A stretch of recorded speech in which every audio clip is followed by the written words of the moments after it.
So, what if you could actually prove that compassion works? Today, we're diving into the story of House of Hope. It's an organization that's using hard data to fight youth homelessness. And, well, they're winning. This is a story about hope, for sure, but it's also a story about evidence.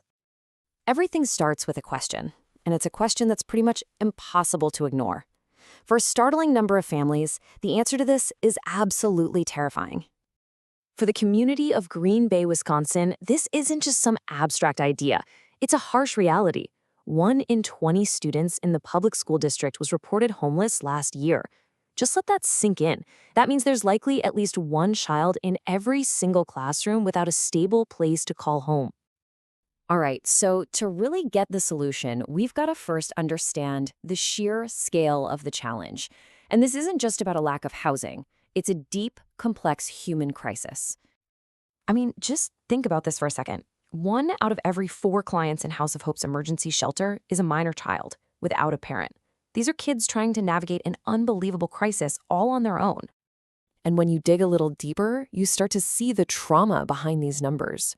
We're talking 68% of clients reporting mental health concerns, and just a staggering 70% have experienced domestic violence or trafficking. This tells you something absolutely critical. You can't solve homelessness if you think it's just about a roof. You have to address these deep, deep wounds first. And here's the kicker. The problem is getting worse, fast.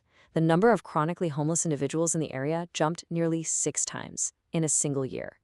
This isn't some slow-moving issue. It's an accelerating emergency. It demands a response that really works. But in the face of all these daunting numbers, there is a powerful solution at work. So let's take a look at how House of Hope is built to meet this challenge head-on. You know, every great organization starts with a really clear mission. Theirs is focused on safety, support, and building a real path to independence. It's not just about surviving. It's about becoming confident, successful members of the community. And behind that more formal mission is a vision that's just so simple and powerful, right? For every single child to know the feeling of having a home. That's the why. That's what drives their work, day in and out. So how do they do it? Well, they use this comprehensive 4-part model. It starts with the absolute essential, emergency shelter. But it doesn't stop there. From there, it moves to finding long-term housing stability, then proactive outreach to find those who need help, and finally, a program called Sustaining Hope, which provides things like diapers and hygiene items to keep families from falling back into crisis. Okay, so that all sounds great, but does it actually work? This is where the story gets really, really compelling. Because House of Hope doesn't just believe their model is effective. They can prove it with data. And this right here, this chart just says it all. Look at this. House of Hope successfully moves 76% of its clients into stable housing. Now compare that to the wider county, which is at 25%, and the state average at 30%. I mean, they are more than doubling the success rate of other programs. It's incredible. And the impact just keeps rippling out. Get this. Just by providing shelter and those initial services, House of Hope clients saw their use of hospital emergency rooms drop by 55%. This is the first piece of hard evidence showing that stable housing is a form of preventative healthcare. But hold on, it gets even better. Once those same individuals move into permanent stable housing, that reduction in ER usage jumps to an unbelievable 76%. This is it. This is clear, undeniable proof. Housing is healthcare. Period. Now, the story of how we even have this data? It's a bit of a thriller, actually. A project was launched to link homelessness data with health records.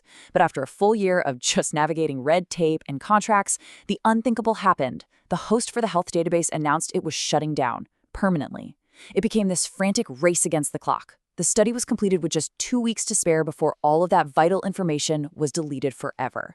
They saved these community-changing insights from being lost. So where does all of this leave us? It's a story about data, yeah, but it's also about dignity. And it shows what's possible when a community really truly believes in a mission. There's this fantastic quote that really captures the spirit here. It reframes the whole idea of support, not as a transaction, but as a shared experience, the joy of being part of a solution that you know actually works. So when you put it all together, What does this story really show us? Well, that youth homelessness is a complex problem deeply rooted in trauma. That a holistic approach, one that centers the client, gets results that far exceed the average. And maybe most importantly, that data is absolutely crucial to proving what works, and that true community collaboration, well, it's pretty much unstoppable. In the end, the story of House of Hope is more than just a local success story. It's a blueprint. It's a powerful model for what's possible when compassion is guided by real evidence. And it leaves all of us with a final question to think about. If this can be done in one community, what's possible for yours?